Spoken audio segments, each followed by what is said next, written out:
Hello વિદ્યાર્થી મિત્રો, વેલ સરસ મજાનો આપણે ઘન અવસ્થા ચેપ્ટર ભણીએ છીએ અને બહુ જબરદસ્ત વાત કરી છે. સિમેટ્રીની જે વાત કરી છે કે ભાઈ તમારું જે સંઘનીય એમાંય તે આદિમ એકમ કોષ જે છે એની અંદર કઈ રીતે તમારે સિમેટ્રી જોવાની છે અને બીજા કોઈ જો તમને એકમ કોષ આપે તો એની અંદર પણ કઈ રીતે સિમેટ્રી જોવાની, એની આપણે બહુ સરસ મજાની વાત કરી છે. આજે આપણે વાત કરવાની છે સંવૃત સંકુલિત રચનાની. મતલબ કે તમારા જે ખરેખર પરમાણુ ગોઠવાયેલો હોય, આપણે અહીંયા આ ચેપ્ટરની અંદર પરમાણુ, અણુ કે આયનો એટલે કે ઘટક કણો જે છે એને કેના તરીકે ધારી લીધા છે? ગોળા તરીકે ધારી લીધા છે. તો આ જે ગોળાઓ છે એ એકબીજા સાથે ગોઠવાય અને એમાંથી અલગ અલગ પ્રકારની રચના બને છે. બીજી વાત, આપણે જે એકમ કોષ જોયા છે એની અંદર જે તમારા ઘટક કણો છે, આ ઘટક કણોની સંખ્યાની પણ ગણતરી કરી છે લાસ્ટ લેક્ચરની અંદર. તો આ ઘટક કણો કઈ રીતે ગોઠવાયેલા હોય અને કઈ રીતે એની અંદરથી તમારા અલગ અલગ પ્રકારના જે આપણે એકમ કોષ બનાવીએ છીએ એ એકમ કોષ બને છે, કઈ રીતે અલગ અલગ પ્રકારના એકમ કોષ આ તમારા જે ગોળાઓની ગોઠવણી દ્વારા બને છે એની આજે આપણે ડિસ્કશન કરવાની છે. ટોપિક બહુ ઇન્ટરેસ્ટિંગ છે, થોડી ઇમેજિનેશન પાવરની જરૂર પડવાની છે આજે પણ. સંવૃત સંકુલિત રચનાઓ, ટોપિકનું નામ આપી દઉં છું, સંવૃત સંકુલિત રચનાઓ. બરોબર છે, બહુ જ ઇન્ટરેસ્ટિંગ ટોપિક છે. એને ઇંગ્લિશમાં કહેવાય છે ક્લોઝ.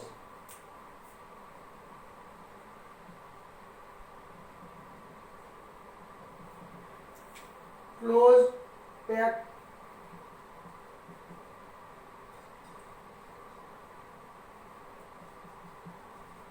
એક મિનિટ, સી ને આવશે.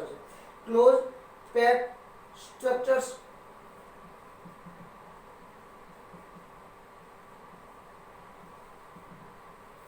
STRUCTURES.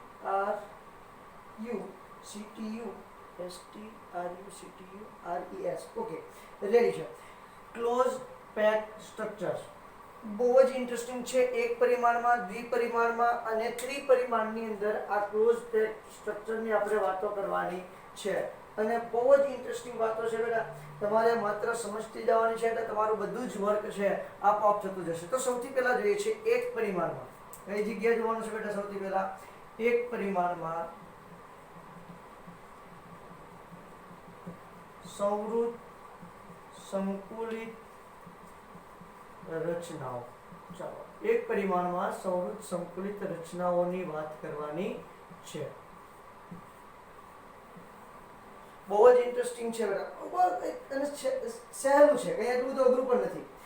પણ કઈ રીતે હોય છે એની જરાક આપણે વાતો કરીએ છીએ. એક પરિમાણમાં સંવૃત સંકુલિત રચનાઓ હોય એમાં શું કરવાનું છે તો કે તમારે મસ્ત મજાના આપણે ઘટક કણો એટલે ગોળાઓને એક હરોળમાં ગોઠવવાના છે. તમારી પાસે જો કોઈ સરસ મજાનું એવું ગોળ વસ્તુ હોય કે જેની મદદથી તમે એક સરખા ગોળા દોરી શકો તો તમે એનો ઉપયોગ કરી શકો. ઇટ્સ ઓકે, મને કોઈ વાંધો નથી. બરાબર? ચલો, આ રીતે સરસ મજાના તમારા ગોળાઓ એક જ હરોળમાં ગોઠવાયેલા હોય છે. તો આને બોલે છે એક પરિમાણમાં સંવૃત સંકુલિત અથવા તો સંવૃત સંકુલન. શું બોલે છે? સંકુલિતની જગ્યાએ સંકુલન કરી નાખું છું. એક પરિમાણમાં સંવૃત સંકુલન. બરાબર? તો આ રીતે બને છે એક પરિમાણમાં સંવૃત સંકુલન. અહીંયા ઇન્ટરેસ્ટિંગ મેટર શું છે તો કે અહીંયા જુઓ, અહીંયા તમારો એક ગોળો જે છે, આ સમજી લો કે આ એક ગોળો છે, એ અન્ય કેટલા ગોળાના સંપર્કમાં છે? બે ગોળાના સંપર્કમાં છે. તો તમારો ગોળો જેટલા ગોળાના સંપર્કમાં હોય તેને તેનો સવર્ગાંક તરીકે ઓળખવામાં આવે છે. શેના તરીકે ઓળખવામાં આવે છે? સવર્ગાંક તરીકે. અહીં સવર્ગાંક 2 છે. સવર્ગાંક બરાબર શું છે? 2 છે. બોલો તો એ વાત ક્લિયર. સવર્ગાંક કોને કહેવાય એ વાત સમજાવી જોઈએ બેટા. કોને કહેવાય તો કે તમારો જે કણ છે સૌથી નજીકના પડોશી કણો સાથે જે જોડાયેલો હોય તેને તેનો સવર્ગાંક કહે છે. તમારો કણ નજીકના કણ સાથે જે જોડાયેલો છે એને એનો શું કહેવાય છે? સવર્ગાંક કહે છે. એવી રીતે આને લ્યો તો એ આ બેના સંપર્કમાં છે, આને લ્યો તો આ બેના સંપર્કમાં છે, આને લ્યો તો આ બેના સંપર્કમાં છે. એને પોતાને ગણવાનો નથી, એ કેટલાના સંપર્કમાં છે, નજીકના કેટલાના સંપર્કમાં છે એને જ આપણે કાઉન્ટ કરવાના છે. તો આનો સવર્ગાંક કેટલો થશે? 2 થશે. બોલો થાય ક્લિયર? દ્વિપરિમાણમાં સંવૃત સંકુલન જોઈએ. આ એક પરિમાણમાં, તો એક પરિમાણની અંદર માત્ર એક જ કણોની તમારા જે ગોળાઓ છે એની લાઈન કરવાની છે, બરોબર? અને એને કહેવાય એક પરિમાણમાં સંવૃત સંકુલન. હવે જોવું છે આપણે દ્વિપરિમાણમાં. દ્વિપરિમાણમાં સંવૃત સંકુલન જોઈએ છે.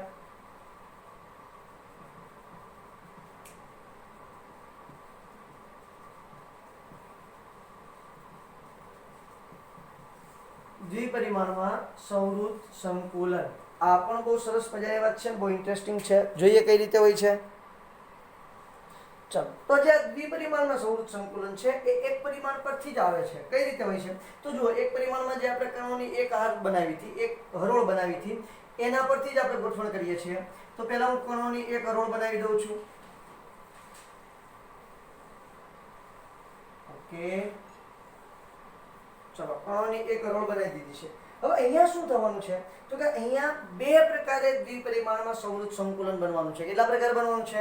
બે પ્રકાર બનવાનું છે. એ છે ઈ કઈ રીતે? તો કે જુઓ છે, પહેલી હરોળ છે એની ઉપર સેમ ટુ સેમ બીજી હરોળ મૂકો. આવી જ રીતે મૂકું છું. ધ્યાન આપજો બેટા. પહેલી હરોળ પર તમારી બીજી એટલે મૂકવાની નથી, એની આપણે લાઈન બનાવવાની છે. કારણ કે દ્વિપરિમાણમાં છે એટલે જો ઉપર મૂકીશ તો ત્રિપરિમાણમાં થઈ જશે. એટલે એને અડીને એની નીચે પહેલી હરોળને જેમ જ બીજી હરોળને મૂકું છું. પહેલી હરોળ અથવા તો હાર કહી દઉં છું, બરાબર છે? પહેલી હરોળ કહો તો પહેલી હાર કહો. હાર એટલે આપણે જેને લાઈન કહીએ છીએ. પહેલી હરોળની જેમ જ બીજી હરોળ ગોઠવું છું. એટલે આવું સરસ મજાનું ચોખ્ખું હોય છે. તમારી પાસે આવું કોઈ સરસ મજાનું સમજી લો કે સપાટી છે, તો એની અંદર હું પહેલી હરોળ મૂકું છું અહીંયા ગોળાની, એને અડીને જ તે બીજી હરોળ મૂકું, એને અડીને ત્રીજી હરોળ મૂકું. આવી રીતે મૂકું છું. ઉપર નથી મૂકતો, લાઈનમાં ગોઠવતો જાઉં છું. તો અહીંયા પહેલી હરોળને અડીને જ બીજી હરોળ ગોઠવું છું. એવી જ રીતે ત્રીજી હરોળ ગોઠવું છું. હવે અહીંયા તમે ધ્યાનથી જોશો સાહેબ, એટલે તમને એક સરસ મજાની રચના જોવા મળશે. બોલો સાહેબ, શું જોવા મળે છે? તો કે અહીંયા જે તમે આ ગોળાઓને જેમ ગોઠવો છો, અહીંયા આપણે કણ છે એ ગોળા સ્વરૂપે છે, બરાબર? તો જેમ પહેલી હરોળને નામ આપી દઉં છું એ, તો બીજી હરોળ જુઓ મેં કઈ રીતે મૂકી છે, સેમ ટુ છે એ જ રીતે મૂકી છે. તો બીજી હરોળનું નામ પણ શું થશે? એ. ત્રીજી હરોળનું નામ પણ શું થશે? એ. તો અહીંયા તમારે દ્વિપરિમાણમાં એ પ્રકારની રચના બને છે. ઓકે, વાત નંબર 2. હવે આ જે ગોળો છે, આ જે તમારો કણ છે, જેને તમે કણ કહો, ગોળો કહો, પરમાણુ કહો, એ અન્ય કેટલા કણના સંપર્કમાં છે? તો ધ્યાનથી જુઓ. જો આના સંપર્કમાં નથી, આના સંપર્કમાં છે, હા, એ બધાના કેન્દ્રને જોડી દો. જેટલાના સંપર્કમાં છે એ બધાના કેન્દ્રને એકબીજા સાથે જોડી દો એટલે સરસ મજાની એક રચના ઉત્પન્ન થાય છે. જુઓ, કોઈ પણ ગોળો લેશો, તમે આ ગોળો લઈ લ્યો તો એ પણ 4ના સંપર્કમાં છે. જુઓ, બોલો, થાય વાત ક્લિયર? તો અહીંયા તમારો એક કણ તેની નજીકના 4 કણના સંપર્કમાં હોય છે. તો એનો સવર્ગાંક કેટલો થાય છે? તો કે ભાઈ અહીં સવર્ગાંક થશે, સવર્ગાંક બરાબર 4. દ્વિપરિમાણમાં સંવૃત સંકુલનની અંદર જ્યારે એ પ્રકારની રચના બને છે ત્યારે તમારો આકાર સરસ મજાનો બને છે. દ્વિપરિમાણમાં કેવો આકાર બને છે? તો કે ચોરસ આકાર બને છે. કેવો આકાર બને છે? ચોરસ આકાર બને. બોલો, દેખાય છે સાહેબ ચોરસ આકાર? આ સાહેબ મને ચોરસ આકાર દ્વિપરિમાણમાં સરસ મજાનો દેખાય છે. તો દ્વિપરિમાણમાં ચોરસ સંવૃત સંકુલન કહેવાય. અને શું કહેવાય? આનું નામ આપી દઉં છું દ્વિપરિમાણમાં. બ્લેક માર્કરથી નામ આપી દો બેટા.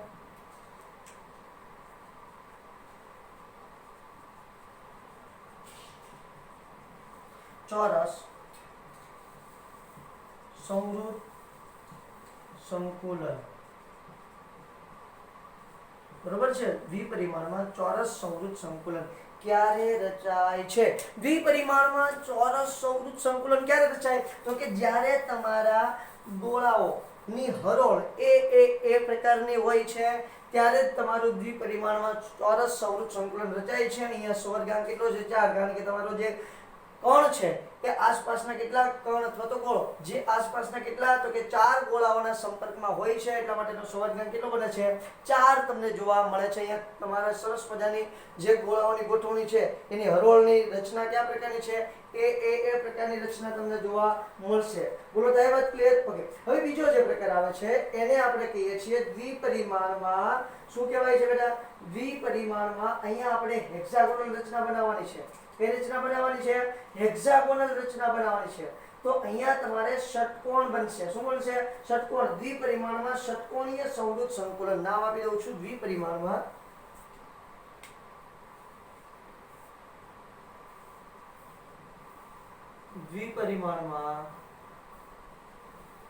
ષટકોણીય સમૃદ્ધ સંકુલન.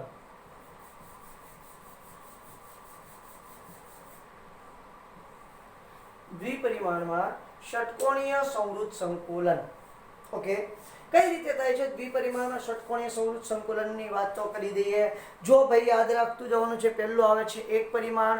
એક પરિમાણમાં તમારે સરસ મજાનું સંકુલન બનાવવાનું છે. એક પરિમાણમાં સમૃદ્ધ સંકુલન ક્લોઝ પેક રચના કહેવાય છે ને. તો એક પરિમાણમાં શું હોય? એક જ કણોની એક જ હરોળ ગોઠવવાની છે અને એનો સંવર્ગાંક કેટલો હોય? 2. કારણ કે એક જે તમારો કણ છે એ નજીકના 2 કણોના સંપર્કમાં હોય એટલે એનો સંવર્ગાંક 2 થાય. પછી વાત કરવાની છે દ્વિપરિમાણની. તો જે તમે પહેલી હરોળ ગોઠવી છે એક પરિમાણ વાળી, સેમ ટુ સેમ એવી જ હરોળ એના પ્રત્યેક ગોળાની નીચે બીજો એવો જ ગોળો ગોઠવવામાં આવે છે તો તમારી કઈ રચના તૈયાર થાય છે?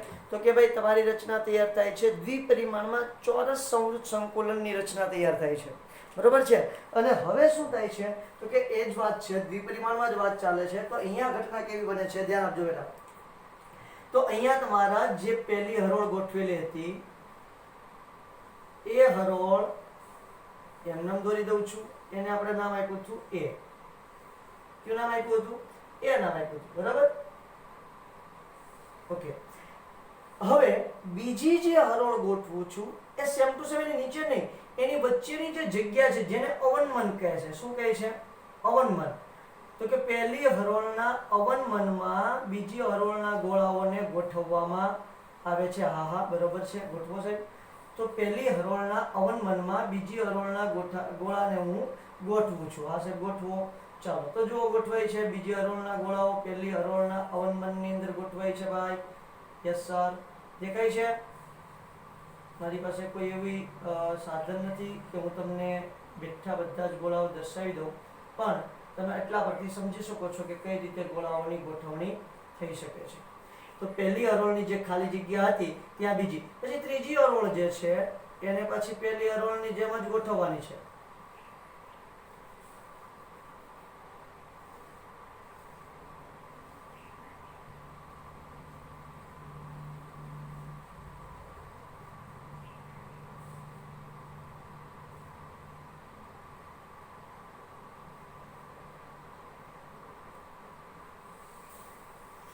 આ ભાઈ ગોળાઓ ગોળ છે એવું ધારી લેજો. બરાબર, મારી પાસે કોઈ એવું સાધન નથી કે હું તમને એક્ઝેક્ટ ગોળાઓ ગોળ દોરી દઉં. તો તમે તમારી રીતે તમારી પાસે કોઈ એવું બંગડી કે હોય તો તમે બનાવી શકો. બરાબર છે? આ રીતે ગોઠવણી થઈ છે.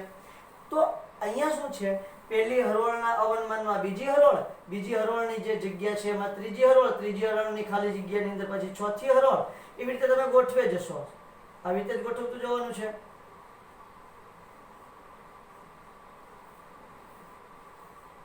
જો બરોબર છે. અને એવી રીતે તમે જોતા જશો તો જો આ હરોળને હું એ કહું તો આ હરોળ પછી એ આવશે કારણ કે બંને હરોળ સરખી છે. અહીંયા જે નવી હરોળ આવશે એ પણ એ આવશે, પણ વચ્ચેની જે હરોળ છે બેટા અહીંયા તમે જોશો તો આને હું એ નહીં કહી શકું, એને મારે શું કહેવું પડશે? બી કહેવું પડશે. તો અહીંયા તમારા જે હરોળ છે એની રચના કેવી બનશે? એ બી પ્રકારની રચના જોવા મળશે બેટા. બોલો થાય વાત ક્લિયર? તો કે ભાઈ અહીંયા તમારે સરસ મજાની હરોળની ગોઠવણી એ બી પ્રકારે જોવા મળે છે. હરોળની ગોઠવણી કેવા પ્રકારની હોય છે?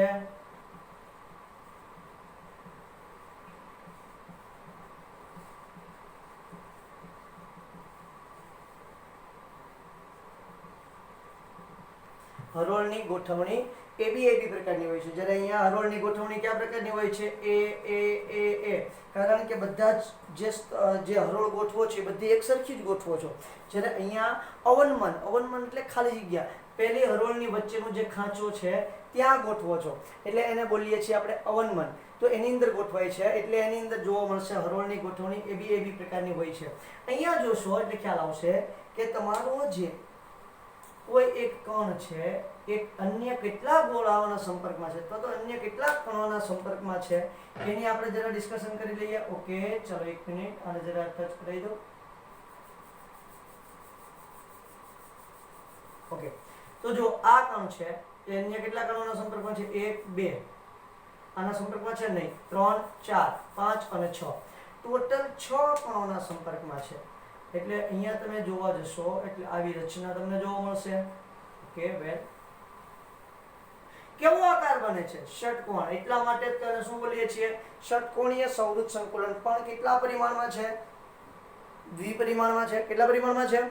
દ્વિપરિમાણમાં. એટલે એને કહીશું આપણે દ્વિપરિમાણમાં ષટકોણીય સંવૃત સંકુલન. શું બોલીએ છીએ? દ્વિપરિમાણમાં ષટકોણીય સંવૃત સંકુલન. અહીંયા સવર્ગાંક કેટલો હોય છે? સવર્ગાંક બરાબર 6. કારણ કે તમારો જે મધ્યસ્થ કણ છે એ નજીકના 6 કણોના સંપર્કમાં છે. દ્વિપરિમાણમાં હોય ત્યારે જ આ વાત કરી શકીએ આપણે. જો એને એ વાત ત્રિપરિમાણમાં હશે ત્યારે આવી રીતે આપણે બોલી શકશું નહીં. અત્યારે તો દ્વિપરિમાણમાં છે ને એટલે આપણે ગમે એવો ફાંકા મારી શકીએ. બોલો, થાય વાત ક્લિયર? તો અહીંયા તમારે ખાસ ધ્યાન રાખવાનું છે. સાહેબ તમને ક્યારેક ઘણી વખત એવો ક્વેશ્ચન પૂછે કે દ્વિપરિમાણમાં ષટકોણીય સંવૃત સંકુલનની અંદર કુલ પરમાણુઓની સંખ્યા જણાવો. દ્વિપરિમાણમાં ષટકોણીય સંવૃત સંકુલનની અંદર કુલ પરમાણુઓની સંખ્યા જણાવો. તો જુઓ સાહેબ, તમે બહુ સરસ મજાની વાતો અહીંયા કરી શકો છો. કુલ પરમાણુ તો કણ અથવા તો ઘટક કણની સંખ્યા જણાવો. તો ધ્યાન આપજો, એક તો આખો એની અંદર આવી જશે, બરોબર? એટલે એક કણ તો આપણને પ્યોર મળી જશે. પછી જો દ્વિપરિમાણમાં વાત છે, દ્વિપરિમાણમાં વાત છે ને એટલે ધ્યાન આપજો. અહીંથી હજી બીજો કદાચ ષટકોણ રચાય તો બીજો ષટકોણ આ રીતે રચાય. જો તમારી રીતે જોશો તો તમને ખ્યાલ આવશે, બરોબર? તો આ જે આ કણ છે, આ કણ ટોટલ કેટલા ષટકોણના ભાગમાં આવે છે? તો કે એ કણ જે છે એ ટોટલ આ 1 આ 2 અને આ 3 ષટકોણના ભાગમાં આવે છે, બરોબર છે? તો આ એક ષટકોણના ભાગમાં એ કણનો કેટલો ભાગ આવશે? 1/3. એક તો પ્યોર તમને મળવાનો જ છે, બરોબર? એ કોઈ સાથે ભાગીદારી મળશે નહીં. પણ જે તમારો કોર્નર પડે છે, આ કોર્નર પરના જે કણો છે એ આ ષટકોણના ભાગમાં કેટલા આવે છે? 1/3. તો એવા કેટલા કોર્નર છે? 6. એટલે થશે 3 × 2 = 6. તો ટોટલ તમારા એક દ્વિપરિમાણીય ષટકોણ સંવૃત સંકુલનની અંદર કણોની સંખ્યા કેટલી થશે? તો જુઓ 3 × 2 = 6. એટલે અહીંયા ટોટલ આવશે 3. તમને કોઈ પૂછી નાખીએ કે ભાઈ આવા તો કેટલાય ક્વેશ્ચન પૂછાવાના છે, તો આપણે જ્યારે વાતો કરશો, હજી આગળ વાત કરવાની છે ત્રિપરિમાણમાં, તે આવડો આપણે આવી રચના જોવાની છે જેને આપણે હેક્સાગોનલ ક્લોઝ પેક કહેશું. શું કહેવાના છીએ? હેક્સાગોનલ ક્લોઝ પેક. પણ ત્યારે એ ત્રિપરિમાણમાં હશે ત્યારે એની અંદર કણોની સંખ્યાની વાતો આપણે કરવાની છે. પણ બાય ચાન્સ કોઈ તમને દ્વિપરિમાણમાં પૂછી નાખે તો તમને ખબર હોવી જોઈએ કે દ્વિપરિમાણમાં તમારી પાસે ષટકોણીય સંવૃત સંકુલનની અંદર કણોની સંખ્યા કેટલી થશે? 3 થાય છે. કેટલી થાય છે? 3. દ્વિપરિમાણમાં પૂછી નાખે તો સાહેબ, તો દ્વિપરિમાણમાં પણ જો તમે જોઈ શકો છો ભાઈ આવડો જે છે આ ગોળો છે એ કેટલાના સંપર્કમાં છે? 1 મિનિટ. આ જે છે એ 1 2 3 4 એટલે આના ભાગમાં કેટલા આવશે? 4 અને એક કેન્દ્રમાં છે. ધ્યાન આપજો. એટલે દ્વિપરિમાણમાં તમને કોઈ પૂછી નાખે કે દ્વિપરિમાણમાં ચોરસ સંવૃત સંકુલનમાં કુલ કણોની સંખ્યા કેટલી થાય? તો એક તો એના કેન્દ્રમાં છે, બરોબર છે? વત્તા અહીંયાથી આ જે ચોરસ છે, આ ચોરસના ભાગમાં કેટલા કણ આવશે? તો કે 1/4 આવશે. એવા ટોટલ કેટલા ખૂણા કેટલા કણો છે? 1 2 3 ને 4, એને ગુણ્યા 4 એટલે 4 4 ગાયબ થઈ જશે. એટલે શું વધશે? 1. એટલે અહીંયા તમારો ટોટલ કણ આવશે 2, જ્યારે અહીંયા ટોટલ કણ આવશે 3. This is the very most important point. તો આપણને આમાં ખબર હોવી જોઈએ કે ભાઈ દ્વિપરિમાણમાં ચોરસ સંવૃત સંકુલનમાં તમારા જે ચોરસ સંવૃત સંકુલ રચના છે એની પાસે ટોટલ ઘટક કોણ એની પાસે કેટલા છે? તો 2. જે ગઈકાલે આપણે ઓલરેડી શીખ્યા છે, પણ એમાં કેટલા પરિમાણમાં હતી વાતો?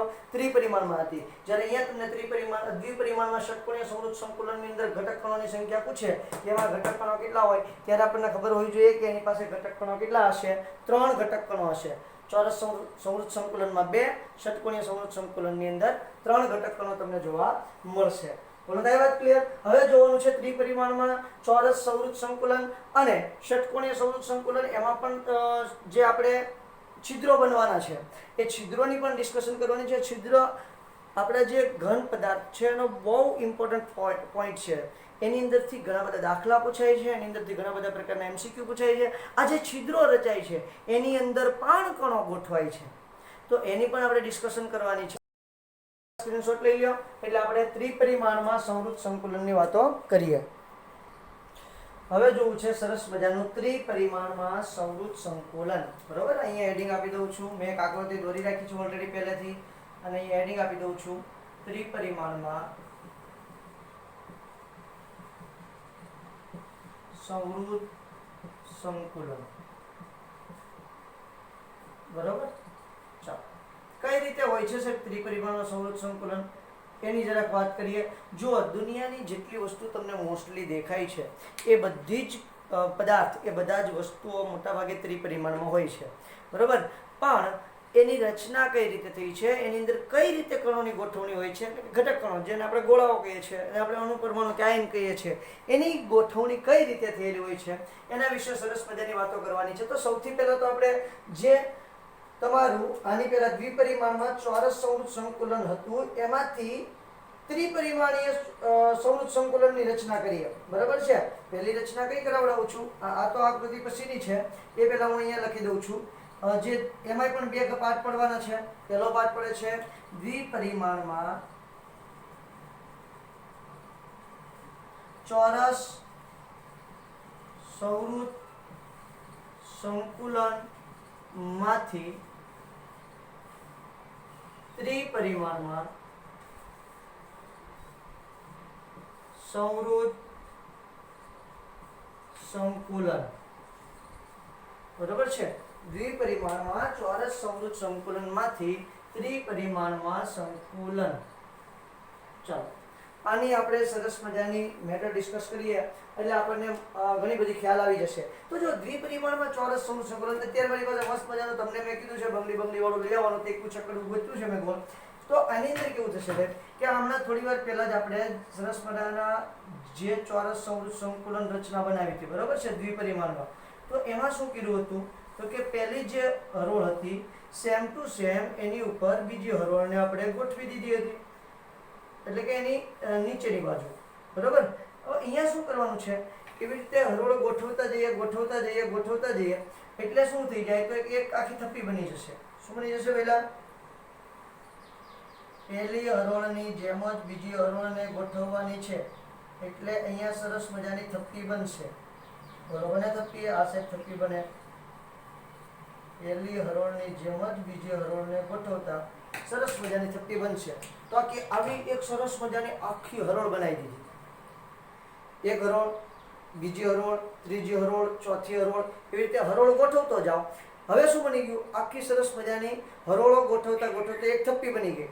સેમ ટુ સેમ એવી જ થપ્પી બીજી મૂકો એના પર, એવી જ ત્રીજી થપ્પી મૂકો. સાહેબ ધ્યાન આપજો, ખાલી જગ્યામાં મૂકવાનું નથી. સેમ ટુ સેમ એની ઉપર ને ઉપર જ મૂકવાની છે. જેમ તમે પહેલી થપ્પી, અત્યાર સુધી હરોળ શબ્દ વાપરતો હતો, હવે થપ્પી થઈ જશે, કારણ કે એક થપ્પી એના પર, બીજી થપ્પી એના પર, ત્રીજી, ચોથી, પાંચમી, એ રીતે થપ્પીઓ મૂકતી જવાની છે. ઓકે, તો શું થાય છે તો કે પહેલી થપ્પી પર બીજી થપ્પી ગોઠવવામાં આવે. એવી રીતે ગોઠવવાની છે કે આ જે ગોળાઓ છે એની ઉપર ને ઉપર જ બીજા ગોળાઓ ગોઠવાય. એવી રીતે ગોઠવવાની છે કે તમે જે ગોળા ગોઠવા છે એની સેમ ટુ સેમ એની ઉપર ને ઉપર જ બીજા ગોળાઓ ગોઠવાતા જાય. બોલો થાય ક્લિયર? તો શું થશે બેટા? તો કે ભાઈ તમારે એક સરસ મજાના ઘન પદાર્થની રચના થાય છે, એને આપણે કહીએ છીએ સાદો ઘન. શું કહીએ છીએ? સાદો ઘન પદાર્થ તરીકે ઓળખીએ છીએ. અહીંયા થપ્પીની અત્યાર સુધી કોની રચના હતી? હરોળની રચના હતી. હવે આવશે થપ્પીની ભાગ.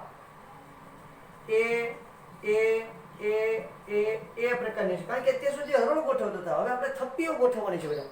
અને એ થપ્પી કઈ રીતે ગોઠવવાની છે? તો પહેલી જે થપ્પી છે, પહેલી ગોળાઓ આખી થપ્પી છે, પહેલા ગોળાઓની થપ્પી છે, સેમ ટુ સેમ એવી જ રીતે બીજા ગોળાઓની થપ્પી મૂકવાની છે, વચ્ચેની જગ્યામાં ગોઠવવાનું નથી. આ ખાસ મગજમાં રાખજો. જેમ તમે પહેલી થપ્પી મૂકી છે એમ જ બીજી થપ્પી થોડું ઇમેજિનેશન કરતું જવાનું છે. મેં તમને પહેલા જ કીધું છે સાહેબ કે આ ચેપ્ટરની અંદર ઇમેજિનેશનની જરૂર થોડીક પડશે. તો અહીંયા આપણે જરૂર પડે છે કે પહેલી થપ્પીની ઉપર બીજી થપ્પી ગોઠવો, તમારી જાતે જ વિચારો, બીજી થપ્પીની ઉપર ત્રીજી થપ્પી ગોઠવો. ગોળાઓના ખાનામાં નથી ગોઠવવાની, સેમ ટુ સેમ એની ઉપર ને ઉપર મૂકતી જવાની છે. તો થપ્પીની બાદ કેવી થશે? એ પ્રકારની થશે. અને આ પ્રકારે જે તમારો ઘન પદાર્થ રચાય છે એને આપણે કયો ઘન પદાર્થ કહીએ છીએ? તો કે ભાઈ સાદો ઘન, જેને આપણે આદિમ એકમ કોષ પણ કહેવાય, આદિમ ઘન એકમ કોષ પણ તમે એને કહી શકો છો.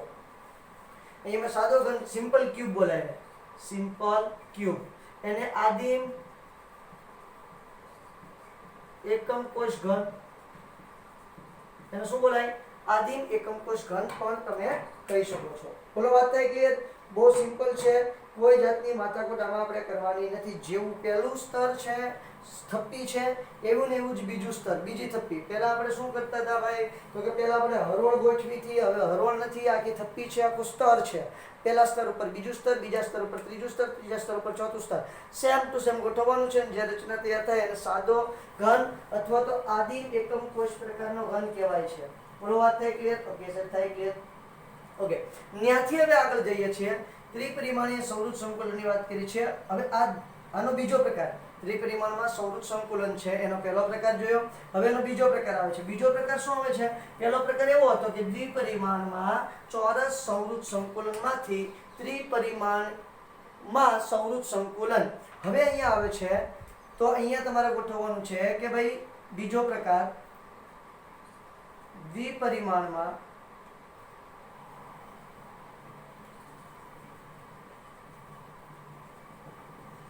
ષટકોણીય સંવૃત સંકુલન માંથી ત્રિપરિમાણમાં સંવૃત સંકુલન. શું આવશે? ત્રિપરિમાણમાં સંવૃત સંકુલન અથવા તો ત્રિપરિમાણીય સંવૃત સંકુલન. એમ લોકો ત્રિપરિમાણીય કેમ જ લખું? સંવૃત સંકુલન. આ રહ્યું આપણું દ્વિપરિમાણમાં ષટકોણીય સંવૃત સંકુલન. એમાંથી હવે કન્વર્ટ કરવાનું છે ત્રિપરિમાણીય સંવૃત સંકુલન. ઓકે ભાઈ, આ એક આખી થપ્પી બની ગઈ. આ આખી શું બની ગઈ છે? થપ્પી, જેને આપણે શું કહીએ છીએ? હરોળ કહીએ છીએ. આખી એક સરસ મજાની હરોળ બની ગઈ છે અથવા તો થપ્પી બની ગઈ છે. હવે અમારે એનું શું કરવાનું છે? તો કે આ હરોળ કે જે થપ્પી છે, આ હરોળ કે થપ્પીની ઉપર બીજી હરોળ, સોરી હરોળ નહીં કહું, થપ્પી જ કહીશ, બરોબર છે, બીજી થપ્પી ગોઠવવાની છે. હરોળ તો વાત આખી અલગ હતી, બરોબર છે. થપ્પી કહી દેશું આપણે એને. શું કહી દેશું? તો કે થપ્પી અથવા તો કહીશું સ્તર. હરોળ તો પહેલા આપણે દ્વિપરિમાણમાં રચના કરવાની હોય ત્યારે કહેવાય, સોરી હરોળ નહીં આવે, અહીંયા શું આવશે? થપ્પી અથવા તો સ્તર. તો હવે એક સરસ મજાની થપ્પી અથવા તો સ્તર તૈયાર થઈ ગયું છે. હવે આની ઉપર મારે બીજું સ્તર અથવા તો થપ્પી મૂકવી છે. તો હવે પ્રશ્ન જબરદસ્ત ઉત્પન્ન થવાનો છે. સાહેબ હવે શું પ્રશ્ન ઉત્પન્ન થવાનો છે? બહુ જ ઇન્ટરેસ્ટિંગ પ્રશ્ન છે અહીંયા ઉત્પન્ન થવાનો છે. અહીંયા પાછું તમે જ્યારે બીજું સ્તર ગોઠવશો ત્યારે બીજું સ્તર ગોઠવવામાં તમને મજા આવે એવું છે. બીજા સ્તરને પ્રથમ સ્તર પર ગોઠવો. શું કરું છું? બીજા સ્તર, એમાં પણ બે ઘટના બનવાની છે. કેટલી ઘટના બનવાની છે? બે ઘટના બનવાની છે. બીજા સ્તરને પ્રથમ સ્તર પર ગોઠવવાનું અને પછી બીજા સ્તર પર ત્રીજા સ્તરને ગોઠવવાનું છે. એટલે અહીંયા પણ પછી બે ઘટના બનશે. એમાંનું પહેલું લઈએ છે, બીજા સ્તરને પ્રથમ સ્તર પર ગોઠવો. બીજા સ્તરને પ્રથમ સ્તર પર ગોઠવો. ઓકે, હવે ધ્યાન આપજો બેટા. આ જે થપ્પીની રચના થઈ છે એના પર હું બીજું સ્તર ગોઠવું છું, પણ બીજા સ્તરને હું એવી રીતે ગોઠવીશ, બીજા સ્તરને હું એવી રીતે ગોઠવીશ કે થોડુંક ઇન્ટરેસ્ટિંગ ઘટના બનશે. હવે ઇન્ટરેસ્ટિંગ ઘટના શું બનશે? હવે જો જ્યારે ષટકોણીય સંવૃત સંકુલન બન્યું ને, દ્વિપરિમાણમાં ષટકોણીય સંવૃત સંકુલન, ત્યારે બે પ્રકારના ત્રિકોણની રચના થઈ છે. કેટલા પ્રકારના ત્રિકોણની રચના થઈ છે? બે પ્રકારના. જુઓ, ધ્યાન આપો. એક આ પ્રકારે ત્રિકોણ બન્યું છે અને એક ત્રિકોણ બન્યું છે આ પ્રકારે. જુઓ જરાક. એટલે અહીંયા બે પ્રકારના ત્રિકોણની રચના થઈ. એમાં એક ત્રિકોણનું શિરોબિંદુ ઉપરની તરફ હતું, જ્યારે બીજા ત્રિકોણનું શિરોબિંદુ કઈ તરફ છે ભાઈ? નીચેની તરફ હતું. આ રીતે તમને જોવા મળ્યું છે બેટા. જોવા જરાક અહીંયા અહીંયા અહીંયા અહીંયા અહીંયા અહીંયા આવી રીતે ત્રિકોણની રચના બનતી ગઈ છે. બોલો થાય વાત ક્લિયર બેટા? આ રીતે. હવે આપણે શું કરવાનું છે તો કે આ જે ત્રિકોણ રચના છે એ ત્રિકોણને બરોબર દબાવી દેવા માટે એની ઉપર એક સ્તર મૂકવાનું છે. એટલે કે આનું જે જગ્યા છે એની ઉપર હું એક સ્તર મૂકું છું. ધ્યાન આપજો. આની જે જગ્યા છે એના પર સ્તરની ગોઠવણી કરું છું. જબરદસ્ત સ્તરની ગોઠવણી થાય છે. તમે જરાક ધ્યાનથી જોજો.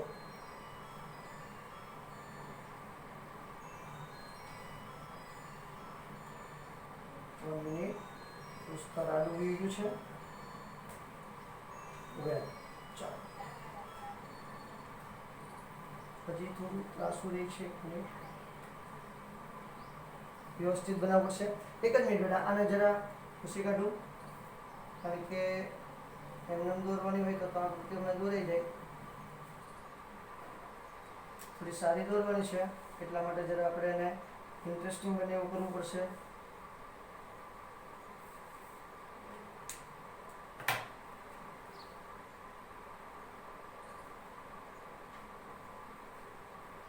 ઓકે ચાલો હવે થશે.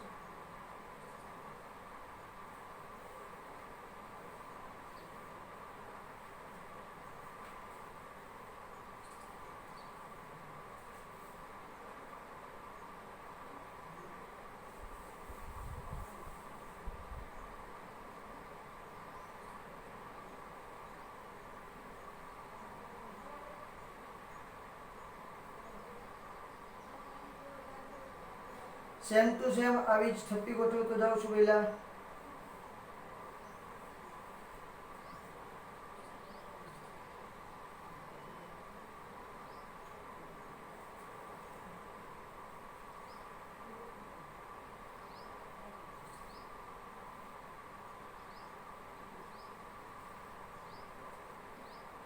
ચાલો તો હવે શું થાય છે? જો આ પહેલી થપ્પી છે, સમજી લો કે એ પ્રકારની. હવે એની વચ્ચેની જગ્યામાં એની જે વચ્ચે જગ્યા પડે છે એની ઉપર મેં બીજી થપ્પી ગોઠવી છે. એક્ઝેક્ટ એની ઉપર ગોઠવી નથી, એની વચ્ચેની જગ્યામાં બીજી થપ્પી ગોઠવી છે. તો અહીંયા ઘટના બહુ ઇન્ટરેસ્ટિંગ બને છે. ધ્યાન આપજો. અહીંયા તમારો વિચાર ખાસ અગત્યનો છે.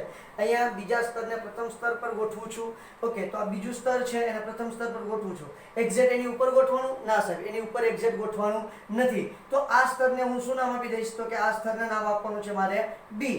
શું સ્તરને નામ આપી દઈ? બી. પહેલું સ્તર છે એ છે અને બીજું સ્તર છે શું છે? બી છે. વેલ, હવે જુઓ અહીંયા સાહેબ તમે જોશો એટલે તમને ખ્યાલ આવશે કે જુઓ અહીંયા જે પહેલા સ્તરનું જે પેલું ત્રિકોણ હતું ને એ ત્રિકોણ ઉપર આ ગોળો મૂક્યો છે એટલે ત્રિકોણ રચાઈ ગયું. દેખાય છે ને? ઓકે, તો અહીંયા તમારા ત્રણ ગોળાઓ ભેગા થશે એટલે ત્યાં રચાશે જેને કહેશું આપણે ટેટ્રાહેડ્રલ. કેવું છિદ્ર રચાશે? ટેટ્રાહેડ્રલ, જેને ચતુષ્ફલકીય છિદ્ર તરીકે ઓળખીએ છીએ. આવી રચના બને છે સાહેબ. એ રચના કેવી બને છે? આવી રચના બને છે. આ એક ગોળો, આ બે ગોળો અને નીચેનો ત્રીજો ગોળો અથવા કણકીઓ. એની ઉપર આ ચોથો કણ મેં ગોઠવો છે એટલે આ છિદ્ર ઢંકાઈ ગયું છે. હવે તમે વિચારો સાહેબ કે આ ચારેયના જે મધ્ય બિંદુ છે એને જોડવામાં આવે તો રચના કંઈક આવી બનશે.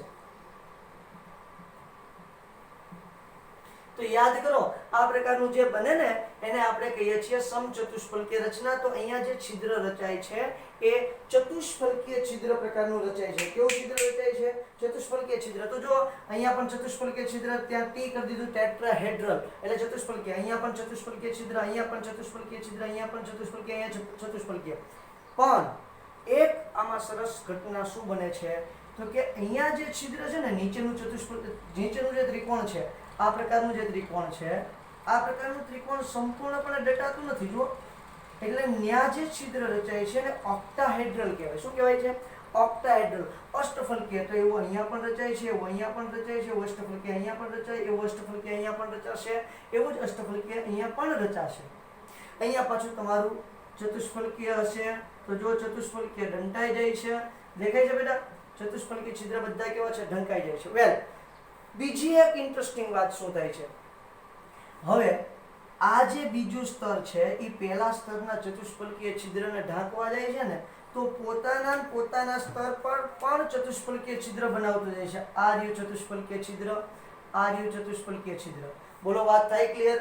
એટલે પહેલા સ્તર પર બીજું સ્તર જ્યારે ગોઠવવામાં આવે તો પહેલા સ્તરના જે ત્રિકોણાકાર છિદ્ર છે એને ઢાંકવા માટે આપણે બીજું સ્તર મૂકીએ છીએ. ઓકે, તો બીજું સ્તર જ્યારે મૂકું છું તો પહેલા સ્તરની જેમ મૂકવાનું નથી. બીજા સ્તરને પહેલા સ્તરના જે છિદ્ર છે, પહેલા સ્તરનું જે ત્રિકોણ છે એને ઢાંકવા માટે મૂકવાનું છે. તો ત્યાં ચતુષ્ફલકીય છિદ્રની રચના થશે. કેવી રચના થશે? ચતુષ્ફલકીય છિદ્રની. તમારી બુકની અંદર પણ આપેલી છે, તમે જોઈ શકો છો એને. બરોબર છે? આ પ્રકારના સરસ મજાના ત્રણેયના બિંદુને જોડી દીધા. ચોથો ગોળો ઉપરની સાઈડ હશે તો એને આપણે જોડવા જઈએ તો આ રીતે તમને છિદ્ર બનશે. આને કહીએ છીએ ચતુષ્ફલકીય છિદ્ર. ચતુષ્ફલકીય છિદ્રની રચના તમે યાદ કરશો તો તમને આરામથી ખ્યાલ આવશે બેટા. બોલો, થાય ક્લિયર? હજી એક તમને રચના તમારી બુકની અંદર આપેલી છે, ટેપની રચના તમને દર્શાવી દઉં છું. આ પ્રકારે ગોળો ગોઠવેલો છે અને અહીંયા તમારું છિદ્ર છે. ગોળો ઢાંકવાનો છે. બોલો, ગોળો ઢાંકી શકીએ? આ સાઈડ તમે આરામથી ઢાંકી શકો. સમજી લો કે ભાઈ ઉપરથી એક ગોળો લાવી અને હું એને ઢાંકી દઉં છું. તો અહીંયા જે છિદ્ર રચાશે એ છિદ્ર અંશે એને કહેશું ચતુષ્ફલકીય છિદ્ર. શું કહેશું? ચતુષ્ફલકીય. તમારી વિચાર શક્તિ માંગી લે, ખૂબ આવશ્યક છે, ખબર હોવી જ જોઈએ. ઓકે, અષ્ટફલકીય છિદ્રની રચના કઈ રીતે થાય બેટા? તો જુઓ, એમાં કેટલી મસ્ત મજાની ઘટના બને છે એ જરાક તમને સમજાવી દઉં છું. તો એમાં જો આને રિલેટેડ જ તમને સમજાવી દઉં છું કે ભાઈ એમાં તમારા સરસ મજાના એક ગોળો, આ બીજો ગોળો, અહીંયા છે ત્રીજો ગોળો અને અહીંયા તમારું છિદ્ર છે. બરાબર? ત્રિકોણીય છિદ્ર છે. જુઓ, ઓકે, લાઈક ધેટ. એક ગોળો, બીજો ગોળો અને ત્રિકોણીય છિદ્ર. હવે એના પર હું બીજું એવા ને એવા ત્રણ ગોળા આવવા દઉં છું. બીજા એવા ને એવા કેટલા ગોળા આવવા દઉં છું? ત્રણ ગોળા આવવા દઉં છું. આ એક ગોળો, આ બે ગોળો અને આ ત્રણ ગોળો. આની ઉપર જ્યારે હું મૂકીશ તો અહીંયા આ છિદ્ર સંપૂર્ણ ઢકાશે નહીં સાહેબ. એ છિદ્ર સંપૂર્ણ નહીં ઢકાય એટલે કેવું બની જાય છે? અષ્ટફલકીય બને છે. કેવું બને છે? અષ્ટફલકીય છિદ્ર બને છે. ફરી એક વખત સાહેબ, કેવું બને છે? અષ્ટફલકીય છિદ્ર. એને તમે કઈ રીતે અષ્ટફલકીય છિદ્ર બને છે એ આપણે નેક્સ્ટ જોવાનું છે કે તમારે એકમ કોષ છે, એકમ કોષની અંદર અષ્ટફલકીય છિદ્રની રચના અને ચતુષ્ફલકીય છિદ્ર બંનેની રચના જોવાની છે. પણ જસ્ટ અહીંયા ખાલી તમને આકૃતિ દ્વારા દર્શાવું છું કે ભાઈ આ રીતે અષ્ટફલકીય છિદ્ર તમારા ગોળાઓની અંદર બને છે. બોલો, ક્લિયર થાય છે? તો અહીંયા સંપૂર્ણપણે તમારા ગોળાઓ અષ્ટફલકીય છિદ્રને ઢાંકી શકતા નથી. હમણાં જ ગોઠવીએ છીએ, ઢાંકીએ છીએ. હમણાં કઈ રીતે ઢાંકવાનું છે એની આપણે જરાક વાત કરીએ છીએ. વેલ, હવે શું થયું છે? બીજા સ્તરને પ્રથમ સ્તર પર ગોઠવું છે. મેં શું કીધું છે? બીજા સ્તરને પ્રથમ સ્તર પર ગોઠવી દીધું એટલે બે પ્રકારના છિદ્રોની રચના થઈ છે. એક બન્યું છે ચતુષ્ફલકીય છિદ્ર અને એક બન્યું છે અષ્ટફલકીય છિદ્ર. અહીંયા તમારે એક વાત ખાસ નોંધ કરવા જેવી છે કે જો ભાઈ તમારા જેટલા ગોળા હશે એટલા જ અષ્ટફલકીય છિદ્ર રચાશે. જેટલા ગોળાઓ મૂકશે એટલા જ અષ્ટફલકીય છિદ્ર. એની પણ ગણતરી હું તમને સમજાવીશ કે જેટલા ગોળાઓ હોય એટલા જ અષ્ટફલકીય છિદ્ર, એટલે કે જેટલા કણો હોય એટલા જ અષ્ટફલકીય છિદ્ર રચાય છે. કઈ રીતે સાબિત કરશું આપણે? પણ અત્યારે હાલ પૂરતી તમારે યાદ રાખવાનું છે કે ભાઈ જેટલા ગોળા હશે એટલા અષ્ટફલકીય છિદ્ર રચાશે. એટલે ધારી લો કે ભાઈ તમારી પાસે સંવૃત સંકુલિત ગોળાઓની સંખ્યા n છે. સંવૃત સંકુલિત ગોળાઓ બરાબર n. તો તમારી પાસે ચતુષ્ફલકીય અને અષ્ટફલકીય છિદ્રની સંખ્યા કેટલી છે? તો ચતુષ્ફલકીય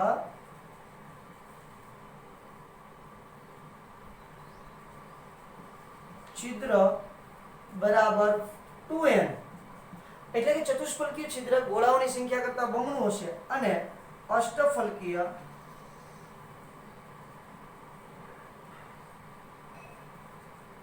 બરાબર n. એટલે કે જેટલા ગોળાઓની સંખ્યા હશે એટલા અષ્ટફલકીય છિદ્ર અને એના કરતા બમણા શું હશે? ચતુષ્ફલકીય છિદ્ર તમને જોવા મળશે. બોલો, થાય વાત ક્લિયર? તો આ ઘટના, આ ક્રિયા બહુ જ ઇમ્પોર્ટન્ટ છે. અહીંયા થપ્પીની ભાત કેવા પ્રકારની છે સાહેબ? એ બી પ્રકારની છે. પણ હજી ઘટના નંબર 2 બાકી છે. એની અંદર પાછી બે ઘટના આવશે. ઘટના 2 આ એ છે એ નામની ઘટના છે, અને હવે પછી આવશે ઘટના બી. એની અંદર પછી પાછી બે ઘટનાઓ જોવા મળશે. પછી છેલ્લે હું તમને આખો એનો ચાર્ટ બતાવી દઈશ કે કઈ રીતે કેટલી કેટલી રચનાઓ હોય છે. તો હવે જોઈએ છીએ ઘટના બી. તો આને જરા ભૂસી કાઢું છું અને ઘટના બી ઉપર આપણે જરા કન્સન્ટ્રેશન કરીએ. એ શું છે? દ્વિપરિમાણમાં ષટકોણીય સંવૃત સંકુલનમાંથી ત્રિપરિમાણીય સંવૃત સંકુલન. એમાં ઘટના બી. બીજા એ તો લીધું, બીજા સ્તરને પ્રથમ સ્તર પર ગોઠવો. હવે ઘટના બી લેવાની છે. એમાં શું લેવાનું છે? બીજા સ્તર પર ત્રીજું સ્તર મૂકવું. એમ લખેલું રહેવા દઉં છું, અને પછી હવે ઘટના બી સાથે સાથે લખી દઉં છું. અહીંયા બી આવશે, બીજા સ્તર પર ત્રીજું સ્તર મૂકવું. આ મૂકવું બહુ ઇમ્પોર્ટન્ટ છે. હવે જુઓ સાહેબ, એમાં તે બીજા સ્તર પર ત્રીજું સ્તર બે રીતે મૂકી શકીશું. બીજા સ્તર પર ત્રીજું સ્તર બે રીતે મૂકી શકીશ. કારણ કે હવે જુઓ, આ છિદ્ર તો ઢંકાઈ ગયું છે, પણ આ જે તમારું સરસ મજાનું છિદ્ર છે, જો અહીંયા ટી લખેલું રહ્યું છે, બરાબર. બીજું સ્તર મૂકવાનું ત્યારે ચતુષ્ફલકીય છિદ્ર રચાણું છે. તો હવે અહીંયા હું જે બીજા સ્તર પર ત્રીજું સ્તર મૂકીશ ને, એ બે પ્રકારે મૂકીશ. અહીંયા પણ પાછા બે પ્રકાર આવે છે. પ્રકાર નંબર 1, પ્રકાર નંબર 1, સમચતુષ્ફલકીય છિદ્રને ઢાંકતી રચના. ધ્યાન આપજો બેટા. સમચતુષ્ફલકીય છિદ્રને ઢાંકતી રચના. એટલે કે આ જે તમારા પહેલા સ્તરના તો બરાબર છે, એ તો ઢંકાઈ ગયા છે, પણ બીજા સ્તરના સમચતુષ્ફલકીય છિદ્રો છે, એને ઢાંકતી રચના ગોઠવવાની છે. ઓકે, આ સમચતુષ્ફલકીય છિદ્રને ઢાંકતી રચના ગોઠવું એટલે એના પર હું ગોળો મૂકીશ. ધ્યાન આપજો બેટા. અહીંયા છે મારું સમચતુષ્ફલકીય છિદ્ર, એના પર હું ગોળો મૂકું. ધ્યાન આપજો, એના પર ગોળો મૂકું છું, એના પર ગોળો મૂકું છું, એના પર ગોળો મૂકું છું, ડોટેડ લાઈન વડે ગોળો મૂકું છું. ધ્યાન આપજો. તો જો નીચેની બ્લુ લાઈન, હું જરા કેમેરામાં જોઈ લઉં વ્યવસ્થિત રીતે. નીચેની બ્લુ લાઈન દેખાય છે? હા સાહેબ, દેખાય છે. નીચેની જે બ્લુ લાઈન છે,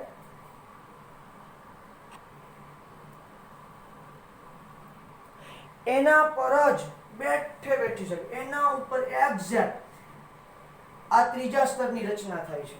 તો પહેલું સ્તર, એની ઉપર બીજું સ્તર, તો ત્રીજું સ્તર પાછું પહેલા સ્તરની જેવું જ બને છે.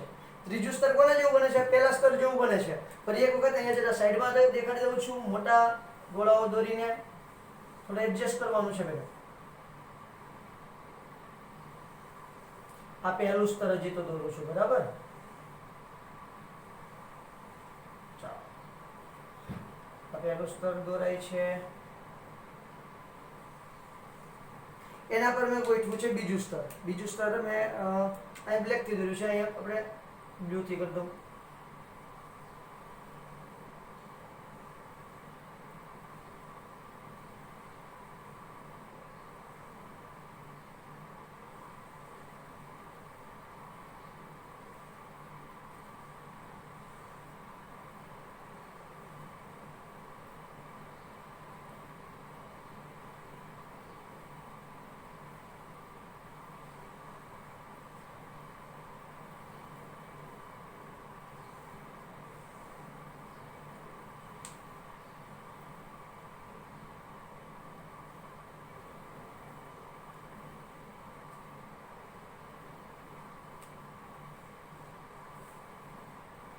ઓકે, તો આ જુઓ ટેટ્રાહેડ્રલ, આ પણ ટેટ્રાહેડ્રલ, આ પણ ટેટ્રાહેડ્રલ. અહીંયા જે બને છે બ્લેક માર્કરથી દર્શાવું છું, ઓક્ટાહેડ્રલ. અહીંયા પણ ઓક્ટાહેડ્રલ, બરોબર. પણ જે તમે બીજું સ્તર ગોઠવ્યું છે બેટા, તમે જ્યારે બીજું સ્તર ગોઠવ્યું છે ત્યારે ત્યાં શું થયું છે?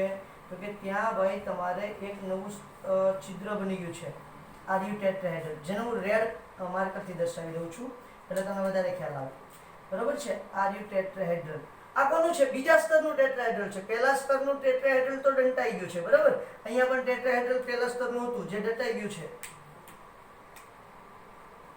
અહીંયા પણ હતું અને અહીંયા પણ હતું. આ બધા તો દંટાઈ ગયા છે, પણ આ બીજા સ્તરના ટેટ્રાહેડ્રલ ઉત્પન્ન થયા છે. હવે જો બીજા સ્તરના ટેટ્રાહેડ્રલને ઢાંકવા માટે હું કોઈ નવો ગોળો મૂકું એક્ઝેક્ટ આની પર, તો એ કોના જેવો થશે? તો જો પહેલા સ્તર જેવો જ બનશે, સેમ ટુ સેમ. દેખાય છે? તો એની ઉપર હું સમજી લો કે લાલ માર્કરથી ગોળો મૂકું છું. તો જો પહેલા સ્તરની જેવો જ બન્યો છે પેલા. એટલે જ્યારે તમારે બીજા સ્તરને ઢાંકવાનું હોય અને બીજા સ્તરને ત્રીજા સ્તર વડે ઢાંકવાનું હોય અને સમચતુષ્ફલકીય છિદ્રને ઢાંકતી રચના બનાવો ત્યારે શું થશે? ત્રીજું સ્તર પ્રથમ સ્તર જેવું જ હોય છે. ત્રીજું સ્તર પ્રથમ સ્તર જેવું જ હોય છે. તેથી થપ્પીની ભાત કેવી બને છે? એ બી પ્રકારની બને છે. એ બી. હવે તમે ગમે એટલા સ્તર મૂકતા જશો ને બસ આ રીતે જ બનતું જશે. એ બી પ્રકારની થપ્પીની ભાત બનતી જાય છે. બરોબર. અને અંતે તમે જોવા જશો તો તમને જોવા મળશે હેક્સાગોનલ ક્લોઝ પેક રચના. અહીંયા કઈ રચના તૈયાર થઈ છે? હેક્સાગોનલ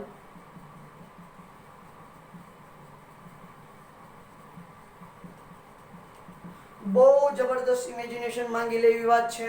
હેક્સાગોનલ ક્લોઝ પેક રચના તૈયાર થાય છે. બેટા ફરી એક વખત બોલું છું, કઈ રચના તૈયાર થાય છે? હેક્સાગોનલ ક્લોઝ પેક રચના તૈયાર થાય છે. એની આકૃતિ તમને સરસ મજાની અહીંયા દોરીને દેખાડી દઉં છું કે કઈ રીતે હેક્સાગોનલ ક્લોઝ પેક રચના બનવાની છે તે. બરોબર છે. પહેલા તમે સરસ મજાની થપ્પીની ભાત બનાવી છે. એમાં ષટકોણની રચના થઈ છે. કોની રચના થઈ છે? ષટકોણ.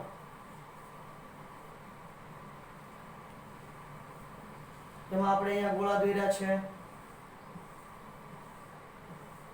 અને એક ગોળો વચ્ચે હશે. બરોબર. જસ્ટ રેખાકૃતિ તમે તમારી બુકમાં જોઈ શકો છો. પછી જુઓ આ જે ષટકોણની રચના થઈ છે અહીંયા નીચેનું જે સ્તર છે એની ઉપર 3 ગોળા ગોઠવાના છે. ગોળો થાય છે, 3 ગોળા દેખાય છે તમને? ઓકે. તો એના પર 3 ગોળા ગોઠવાય છે એટલે એની અંદર તમે જોવા જશો એટલે એના જે જગ્યા વચ્ચેની જે જગ્યા છે આ જગ્યાની અંદર તમારે 3 ગોળાઓને ગોઠવવાના છે. એટલે હું એને ગોઠવી દઉં છું આ રીતે. બરોબર છે. એટલે અહીંયા 3 ગોળાઓ ગોઠવાના છે કે જે આ વચ્ચેના ખાનાઓ છે એની અંદર ગોઠવાના છે. આ રહ્યા તમને દેખાય છે નીચેના 6, આ 1, 2 ને 3 ગોળાઓ. હવે પછી ઉપર સેમ ટુ સેમ નીચેના જેવી જ રચના દોરું તો ઉપર પછી કેવી રચના આવશે? ષટકોણીય રચના બનશે. પહેલા બોલો આ કે ના? તો ફરી એક વખત થોડીક નાની આકૃતિઓ દોરીને સમજાવું તો તમને સરસ રીતે સમજાશે. ફરી એક વખત દોરું છું બેટા. તો પહેલા મેં બનાવી છે સરસ મજાની હેક્સાગોનલ રચના. નીચેનું સ્તર જે છે ષટકોણીય સમૃદ્ધ સંકુલન રચના હતી, પણ કેટલામાં પરિમાણમાં હતી? દ્વિપરિમાણમાં હતી બેટા. કયા પરિમાણમાં હતી? દ્વિપરિમાણમાં હતી. આ રીતે. બરાબર. હવે શું થયા છે તો કે ભાઈ એની ઉપર આપણે 3 ગોળા મૂક્યા છે. આ એક બ્લુ કલરના 1, 2 અને 3 બ્લુ કલરના 3 ગોળાઓ મૂક્યા છે. એને આપણે આ રીતે જોડી દઈએ છીએ. 1, 2 અને 3. બરોબર છે. હવે એને ઢાંકતી રચના કરવી છે તો એ પાછી પહેલા સ્તર જેવી જ બનવાની જોઈએ. તો કે સ્તર એ રચના પાછી કેને જેવી બનાવી દઉં છું? પહેલા સ્તર જેવી જ બનાવી દઉં છું. લ્યો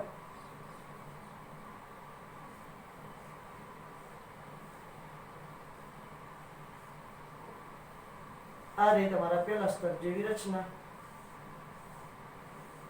અને એક વચ્ચે. બરાબર. આ આકૃતિ ખાસ મગજમાં રાખજો. આ આકૃતિની આપણે જરૂર પડવાની છે. તમારી બુકમાં તો નથી આપેલો એનસીઈઆરટી બુકની અંદર, પણ આપણે નીટની અંદર ઘણી વખત એની જરૂર પડે છે. ક્લોઝ પેકિંગ રચનાની અંદર આપણે પેકિંગ ક્ષમતા જોવાની છે.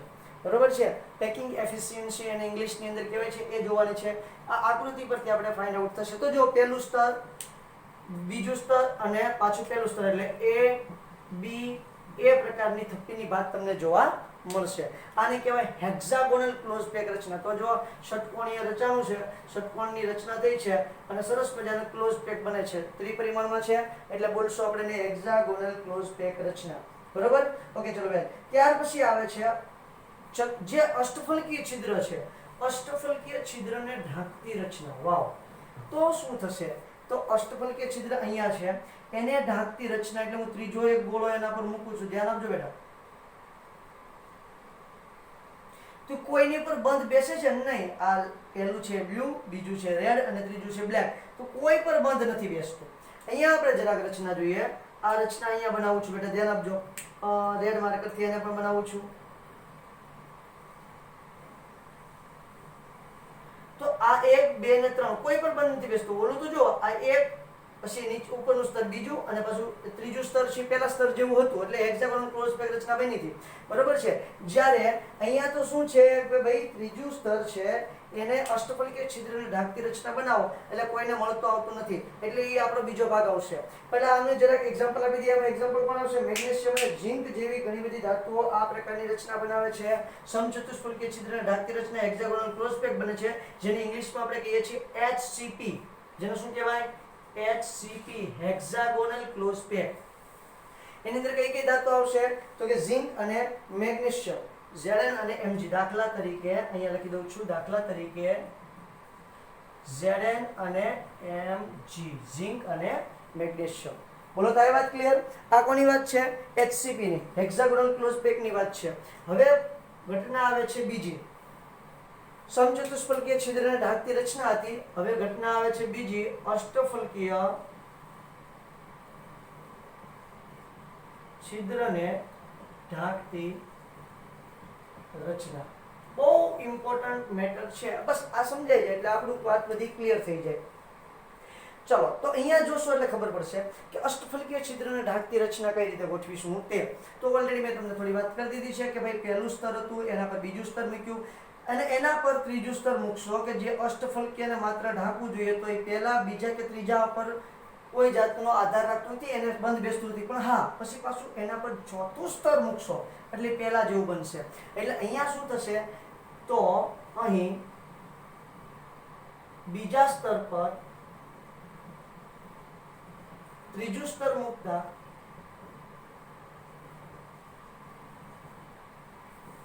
તે પહેલા કે બીજા સ્તર પર બંધ બેસતું નથી. તેથી થપ્પીની ભાત ABC પ્રકારની થશે. થપ્પીની ભાત ABC પ્રકારની તમને જોવા મળશે. બોલો વાત થાય છે ક્લિયર? ઓકે. હવે જે તમે ચોથું સ્તર મૂકશો તો ચોથું સ્તર જે છે એ પાછું શું થશે તો કે એ તમારા પહેલા સ્તરને મળતો આવશે. એટલે ABC પ્રકારની વાત થઈ. ઓકે. આ પ્રકારની જે સંવૃત સંકુલિત રચના છે એને કહેવાય ક્યુબિક ક્લોઝ પેક રચના, ફલક કેન્દ્રિત સમઘનીય રચના. એને કહેવાય આ પ્રકારની રચનાને ક્યુબિક ક્લોઝ પેક રચના કહેવાય. એને આપણે ગુજરાતીમાં કહીએ સમઘનીય સંવૃત સંકુલિત. સમઘનીય સંવૃત સંકુલિત એને કહેવાય CCP, ક્યુબિક ક્લોઝ પેક, અથવા FCC, અથવા તો શું કહેવાય FCC. એને કહેવાય ફલક કેન્દ્રિત સમઘનીય અથવા ફલક કેન્દ્રિત સમઘનીય સંકુલિત, FCC. Face centred cube. અને આને શું કહેવાય? Cubic close pack. આને કહેવાય હેક્સાગોનલ ક્લોઝ પેક. બોલો થાય વાત ક્લિયર? આ બંનેની અંદર હેક્સાગોનલ ક્લોઝ પેક અને સંવૃત સંકુલન, આ બંનેની અંદર તમને સંવર્ગાંક HCP એટલે પૂછું HCP અને CCP અથવા FCC માં સંવર્ગાંક 12 હોય છે. કેટલો હોય છે? બંનેની અંદર સંવર્ગાંક 12 હોય છે, જેમાં એક ઘટક કણ, તમારે એક ઘટક કણ અન્ય 12 ઘટક કણોના સંપર્કની અંદર આવેલો હોય છે. એક ઘટક કણ અન્ય 12 ઘટક કણોના સંપર્કમાં આવેલો હોય છે. આ ખાસ એટલે ખાસ મગજમાં રાખવા જેવી વાત છે. આની અંદર તમારે એક્ઝામ્પલ જોવા જવું હોય તો કોપર અને સિલ્વર લઈ શકો તમે. FCC તો CCP નું ઉદાહરણ તમે કેવું લઈ શકો? ઉદાહરણ તરીકે Ag અને કોપર એજી અને સીયુ તમે લઈ શકો. અને અહીંયા કોણ હતું? ઝેડએન અને એમજી. જ્યારે આનું ઉદાહરણ કોણ છે? અષ્ટફલકીય છિદ્ર રાખતી રચનાની અંદર, એટલે કે સીસીપી અને એફસીસી ની અંદર કોણ ઉદાહરણ આવશે? તો કે એજી અને સીયુ. સાહેબ આ ઉદાહરણ બહુ બધો ટાઈમ પૂછાઈ ગયેલા છે.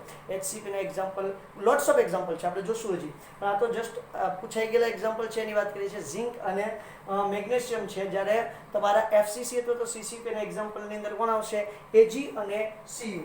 આ તમારા સરસ મજાના એક્ઝામ્પલો છે. બોલો, થાય વાત ક્લિયર? હજી તો સાહેબ આની અંદર આપણે ક્લોઝ પેક રચના જોવાની છે. એની અંદર અષ્ટફલકીય અને ચતુષ્ફલકીય છિદ્રની વાતો કરવાની છે. જે અષ્ટફલકીય અને ચતુષ્ફલકીય છિદ્રો છે એની વાતો આપણે નેક્સ્ટ લેક્ચરની અંદર કરવાના છે. કઈ રીતે છિદ્રની રચના થાય છે અને એક ગોળો અન્ય 12 ગોળાના સંપર્કમાં કઈ રીતે આવે છે એની પણ આપણે મસ્ત મજાની વાતો કરવાની છે. એ તો તમને અહીં સમજાવી શકું. પહેલા આનો ફટાફટ સ્ક્રીનશોટ લઈ લો એટલે આપણે આગળ વધીએ. એચસીપી ઉપરથી આરામથી સમજાવી શકીશ હું તમને. એચસીપી હેક્સાગોનલ ક્લોઝ પેક છે, એના પરથી આરામથી હું તમને ગોળાઓની રચના સમજાવી શકીશ. બરાબર છે? એટલે તમે એક જ ઝટકામાં સમજી જશો, તો કોઈ પણ જાતની શંકા કુશંકા રાખ્યા વગર. ચલો પૂછું છું, સ્ક્રીનશોટ લ્યો. ઓકે, ફટાફટ સમજાવી દઉં. ચાલો હવે જો અહીંયા આપણે હમણાં હેક્સાગોનલ ક્લોઝ પેક બનાવ્યું હતું. આ હેક્સાગોનલ ક્લોઝ પેક કઈ રીતે બન્યું હતું? કે મધ્યસ્થ પરમાણુ હતું એની આસપાસ ટોટલ 6 પરમાણુઓ ગોઠવેલા હતા. એના પરથી આપણે અહીંયા દ્વિપરિમાણની અંદર HCP બનાવ્યું હતું. બરાબર છે? ષટકોણીય સમૃદ્ધ સંકલન બનાવ્યું હતું. હવે જો એની ઉપર બીજા કેટલા ગોળા ગોઠવ્યા છે આપણે? 3. 1 2 અને 3. એટલે આ ગોળો, આ 6, ઉપરના 3 અને હજી નીચે 3 હશે. એટલે ટોટલ 6. 6 ને 3 9. 9 ને નીચે બીજા 3 હશે. એને આપણે આ રીતે દોરી, આને હું પૂછી નાખું છું. બરાબર?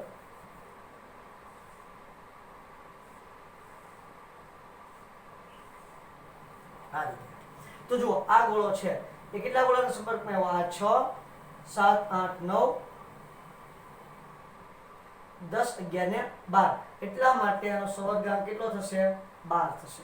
એવી જ રીતે તમારી ચોપડીની અંદર રચનાઓ આપેલી છે. એબીસી પ્રકારની જે રચના આપેલી છે એમાં પણ તમે અંદાજ લગાવી શકો કે 12 ગોળાઓના સંપર્કમાં તમારો ગોળો આવેલો હશે. બોલો, વાત થાય ક્લિયર? તો આનો સવર્ગાંક 12 છે. એમાં તે તમે જોવા જશો એટલે તમારો હેક્સાગોનલ છે, એનો સવર્ગાંક કેટલો થશે? તો કે એનો સવર્ગાંક થશે તમારો દ્વિપરિમાણમાં હોય તો 6, પછી સમચોરસ રચના હોય તો 4. ઓકે સાહેબ, સમઘન હોય બીજા સ્તરને પ્રથમ સ્તર પર ગોઠવીએ. એમાં આપણે ત્રિપરિમાણની અંદર વાત કરી હતી. બરાબર છે? એમાં પણ આપણે પહેલું વાત કરી હતી ષટકોણીય સમૃદ્ધ સંકુલન નહીં, જે આપણે ચોરસ સમૃદ્ધ સંકુલન હતું એની અંદર સવર્ગાંક કેટલો હશે? એટલે આપણે HC બનાવ્યો હતો, સાદો ઘન, સિમ્પલ ક્યુબ. તો એની અંદર સવર્ગાંક કેટલો થશે? 8. એની અંદર સવર્ગાંક કેટલો થશે બેટા? 8 સવર્ગાંક તમને જોવા મળશે. તો આ બધી ઘટનાનો તમને ખ્યાલ હોવો જોઈએ અને સરળતાથી તમે વાતને સમજી શકવા જોઈએ. એટલે તમારે એક જે સિમ્પલ ક્યુબ છે એની અંદર એક પરમાણુ અન્ય 8 પરમાણુના સંપર્કમાં હશે. જ્યારે એફસીસી, સીસીપી અથવા તો એચસીપી ની અંદર એક પરમાણુ અન્ય 12 પરમાણુના સંપર્કમાં હશે. ઓકે, ચલો તો અહીંયા સરસ મજાની વાત આપણી છે એને અહીંયા આપણે વિરામ આપીએ સરસ મજાની. અને નેક્સ્ટ આપણે ચતુષ્ફલકીય અને અષ્ટફલકીય છિદ્રની વાતો કરીશું. એક મિનિટ. સિમ્પલ ક્યુબની અંદર સવર્ગાંક 6 આવશે બેટા. સોરી, સિમ્પલ ક્યુબની અંદર સવર્ગાંક 6 આવશે. એ તો તમે સિમ્પલ જ બતાવી શકો. ચાલો એ પણ સરસ મજાનું બતાવી શકું. કઈ રીતે? તો જો ભાઈ, આપણે અહીંયા જે હમણાં થોડી વાર પહેલા દ્વિપરિમાણમાં સમૃદ્ધ સંકુલન બનાવ્યું હતું કે ભાઈ જે તમારો પરમાણુ છે એ અન્ય 4 પરમાણુના સંપર્કમાં હશે. બરાબર છે? આ રીતે. એટલે આપણે ત્યાં દોર્યું હતું ચોરસ. હવે જો આની ઉપર બીજું સ્તર આપણે સેમ ટુ સેમ ગોઠવીએ. બરાબર? સેમ ટુ સેમ સ્તર જ ગોઠવતું જવાનું છે. તો આની ઉપર હજી એક પરમાણુ આવશે. એક પરમાણુ ક્યાં આવશે? પાછળ. એટલે એક પરમાણુ જ્યારે તમે ત્રિપરિમાણમાં રચના કરશો ત્યારે એક પરમાણુ આ 4 ના સંપર્કમાં તો હશે, પણ ઉપરથી એક અને પાછળથી એક. એટલે ટોટલ એનો સવર્ગાંક કેટલો થશે? 6. બરાબર છે? એના સવર્ગાંકની બધાના ચલો ને સવર્ગાંકની જ વાત નીકળી છે તો થોડો વિડીયો લાંબો થાય છે પણ કંઈ વાંધો નહીં. લાંબો ભેગો લાંબો આપણે જરાક સવર્ગાંક જોઈ લઈએ. એસસીપી પછી આવશે બોડી સેન્ટર ક્યુબ. એટલે એને કહેવાય BCC. એને કેપિટલ B પણ બોલાય છે, BCC કયો. તો એની અંદર સવર્ગાંક આવશે 8. આપણે જોશું એટલે તમને ખ્યાલ આવતો હશે. નેક્સ્ટ ચતુષ્ફલકીય અને અષ્ટફલકીય છિદ્રની અંદર આ બધી વાતોને આપણે વિસ્તારથી ડિસ્કશન કરવાની છે. પછી આવે છે HCP. એની અંદર સવર્ગાંક આવશે 12 અને CCP અથવા FCC એની અંદર સવર્ગાંક આવશે 12. તો HC એટલે કે સિમ્પલ ક્યુબ, જેને આપણે સાદો ઘન અથવા તો આદિમ ઘન કહીએ છીએ. આને શું કહીએ છીએ તો કે ભાઈ બોડી સેન્ટર્ડ ક્યુબ. શું કહીએ છીએ? Body centred cube. Hexagonal close pack, ષટકોણીય સમૃદ્ધ સંકુલન. પછી ક્યુબિક ક્લોઝ પેક, એનું આપણે હમણાં નામ આપ્યું છે સરસ મજાનું. ક્યુબિક ક્લોઝ પેક ને શું નામ આપ્યું છે પહેલા આપણે? તો કે એને નામ આપ્યું છે આપણે સમઘનીય સમૃદ્ધ સંકુલન. અને ફલક કેન્દ્રિત, તો કે એને નામ આપ્યું છે ફલક કેન્દ્રિત સમઘનીય સંકુલન. એવી રીતે સરસ મજાના નામ આપ્યા છે, ફલક કેન્દ્રિત સમઘનીય સંકુલન અથવા તો CCP, જેને આપણે કહીએ છીએ સમઘનીય સમૃદ્ધ સંકુલન, અથવા તો HCP હેક્સાગોનલ ક્લોઝ પેક, અથવા તેને કહીએ છીએ ષટકોણીય સમૃદ્ધ સંકુલન. અને body centre close pack. Body એટલે શું થશે તો કે વચ્ચેનું જે એકમ કોષ છે, એકમ કોષની મિડલમાં એક તમારો ઘટક કણ આવેલો હશે. એની જ્યારે વાત કરશું ત્યારે આપણે સરળતાથી એની વાતોને સમજી શકશું. પણ અત્યારે તમારે હાલ પૂરતી સાદા ઘન માટે BCC, HCP, CCP અને FCC આ બધાના સવર્ગાંક યાદ રાખવાના છે. આ બધા છે સવર્ગાંક. ઇંગ્લિશમાં એને કોઓર્ડિનેશન નંબર કહેવાય. શું કહેવાય છે? Coordination number. સાદા ઘનમાં 6, BCC માં 8. મેં BCC ના વેમમાં તમને 8 લખી દીધું હતું પહેલા, બરોબર? હવે પછી યાદ રાખજો, BCC માં 8, HCP માં 12 અને CCP અથવા તો FCC ની અંદર પણ 12 જોવા મળશે. બોલો, થાય ક્લિયર? ઓકે, આજે આપણે એટલે સુધી રાખીએ, પછી ચતુષ્ફલકીય અને અષ્ટફલકીય છિદ્રની વાતો કરીશું. Thank you.